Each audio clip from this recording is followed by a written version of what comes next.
Let's move on to Oppenheimer with Christopher Nolan. We all know very well. So, what were your first thoughts and feelings on watching that film? It's based on a book. In this case, extremely good and very voluminous discussion by Bird and Sherwin with American Prometheus. So the fact that there is source material there makes a big difference.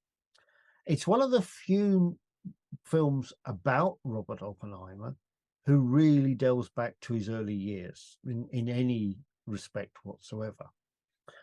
Where I thought that it showed inventiveness and to a certain degree genius in the filmmaking is paralleling his Atomic Energy Commission review with the congressional meeting that was going to decide whether Strauss was going to be made Secretary for Commerce. And I thought that really did show very much the intricacy of the McCarthy era, okay, and how it could rebound on people. Joe McCarthy was not allowed anywhere near Oppenheimer. It's intimated in the book and also in the film that, you know, this was a man was an amateur, and to get rid of Oppenheimer, they actually had to have a planned political plot to remove him. So did you like the whole third act? Because I think a lot of people found it, and I did too, but I watched it thankfully in the middle of the day. But I imagine if you watched it at the end of the day, around 9 o'clock, and around 11, the bomb goes off, and then you're probably wanting to get home, but then you got an entire third act, which is black and white Robert Downey Jr. and also quite a little bit slower paced. I think the whole idea of American Prometheus and how badly Oppenheimer was treated, that third act makes the film. 90% of that film is focused on Oppenheimer. When Fat Man and Little Boy leave for the Pacific Theater, we don't follow them. We don't see the bombing of Hiroshima and Nagasaki. We see, Trinity, which clearly he engineered in every respect and was present at, but it followed very much him. Okay. So when you say Trinity, you're talking because you got obviously the knowledge is very good. So you mentioned Trinity. Trinity is the first atomic bomb test. That's the plutonium bomb in the New Mexican desert. Okay, so we have a lot focused on that. There's a very good retelling of the story that the BBC did in 2005, and there's a historical recreation of that. So you can see various facts which are working with that. One of the things I think was quite interesting, they did it with physical effects. They didn't digitize, okay, very much that explosion. And you got a real sense about how challenging detonating something that large, not knowing whether it's going to work or not. Yeah, I can imagine like the scientists might be quite happy with a film like that who actually understand the science behind things. It looked like it was probably quite accurate, but Nolan's also quite well known for taking things to an intellectual level and then kind of spoon feeding when he has to, because he does understand all that stuff. He's an intelligent guy. But then do you think, because then we go back to this entertainment thing. So here, have we got the flip of he's telling the story almost too well and he's losing the audience? My general feeling is he made a deliberate decision. I mean, one of the things I looked at this is the most out of focused movie you are going to see, and it's entirely deliberate. Oh, I didn't notice that. No, if you go back and watch it as well, okay, it's set up like a portrait. Every shot, okay, which is close up, you will see that they start off with the eyes in focus, and as the actors move backwards and forwards, focus does not change. That's interesting. Now, as someone who takes the odd photograph myself, I was thinking that's a really interesting statement. It is actually saying that this is a portrait. The cinematography Yeah. It's telling you something about the storytelling as I well. love I love to see things out of focus sometimes because it's like it doesn't bother me, you know, if the story's good enough. And then you save money on a focus puller, I guess. Yeah, indeed. Or, 12 million retakes until you get it done perfectly. Exactly. All right. But the stripping down of the story, okay, this goes from his early years, okay, all the way through to, his relative decline, shall we say, when he was back at Princeton. Okay. The two things that I dealt with in a very one-dimensional way is his philandering. Okay, so we have one. It's implied that it's one person. I don't think you're going to find it if you read the history. It's just one person. But the other thing is 1953.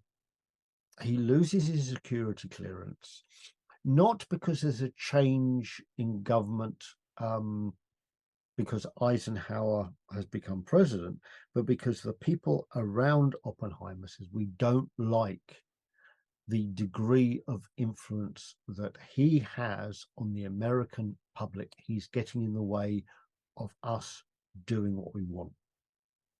And it's mentioned very briefly about Klaus Fuchs. It's a little bit saying, oh, here comes the British contingent. And it's as if you have an East German refugee who's come across, who's now a British citizen and is now in the Manhattan Project, happens to be a Soviet spy. There were a large number of Brits who were involved in what happens in Los Alamos and the Manhattan Project more generally. We had more theoretical and practical research before the Americans got involved anyway. So it's two things which are just stripped right down to tell a familiar story. But the part where Lewis Strauss's manipulation of removing Oppenheimer, okay, saying that his security clearance, it may have been fine in 1942, in 1953, different times, that makes perfect sense. But it was basically a political assassination. Yeah. And the fact that Strauss had his come up himself, Mm. and I thought Robert Downey Jr. carried that off very, very well. Definitely. I think you made the point. I think in all of the films, certainly Blonde, Oppenheimer, and Maestro, they flip between black and white and color on a regular basis. Mhm. And I think that's really quite effective. Mhm. I think in Maestro, it works particularly well. Strauss was clearly a clued up political operator and Yeah. was disliked because however they view it, okay, Oppenheimer should have been the great American hero. Yes. And because he, had moral qualms. And the scene with Gary Oldman as Truman, it is alleged that that is almost exactly what was said, and that Yeah. Truman really said, just move on. But Okay. like, yeah, I mean, I think that's so in a sense, Cillian Murphy's performance was amazing, and so he was supposed to be this hero. But I think in a way for me, the film didn't leave you feeling like he was hard done by. I think most of the audience felt a bit lost. So in a way, I'm not sure if that came across. Like he should be someone that's highly regarded and someone who was actually, didn't want the bomb to be used in the way it was, and he would be a hero. But I'm not sure if the film got that across to people who aren't historians as well. That's a good point, but one of the things that I think is quite important. Oppenheimer was part of the targeting committee. He was happy to see it used against Japan, even though the principal target of Berlin had passed by. Where he became really quite concerned about what was happening was Edward Teller's obsession with the super bomb. and how big do you want your explosions to be? Okay, so we tend to think now that large atomic weapons, right? You have those for city killers. Let's just put this into context.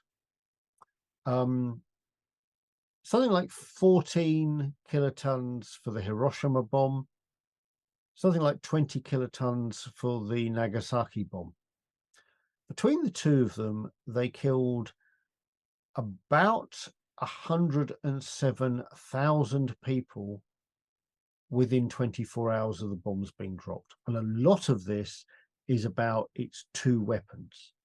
But it also then killed at least that many again over the next 5 years with the radiation that's fallen through it. So there's a lot of the discussion that where Oppenheimer fell from favor because this completely galvanized American science.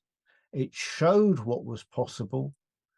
And for him to say, well, perhaps now we need to show some judgment about whether we have an arms race for very large weapons, didn't fit with the political style. So 1942, no problems. 1953, he'd fallen out of favor with his political masters and was moved to one side. Everyone has the right to do that. The tragedy about this is someone who was capable, helped America win the war, took a moral position about whether we needed anyone needed very large nuclear weapons, and was inconvenient for someone else's political career. So bang, we marginalize them. That, I think, is the principal story that most people should take out of that. Where he was a genius was actually getting the bomb together in 3 years. And, you know, Leslie Groves almost certainly says no one else could actually manage the science and the scientists well enough to get that done. So it took people in a different direction.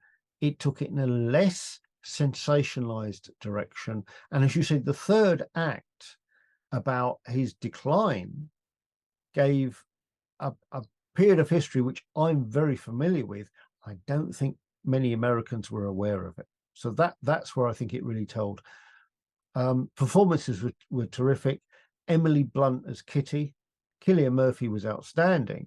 But I thought Emily Blunt, in terms of sharp, acidic, and dependent on alcohol, Yes. carried it very well without making history on it.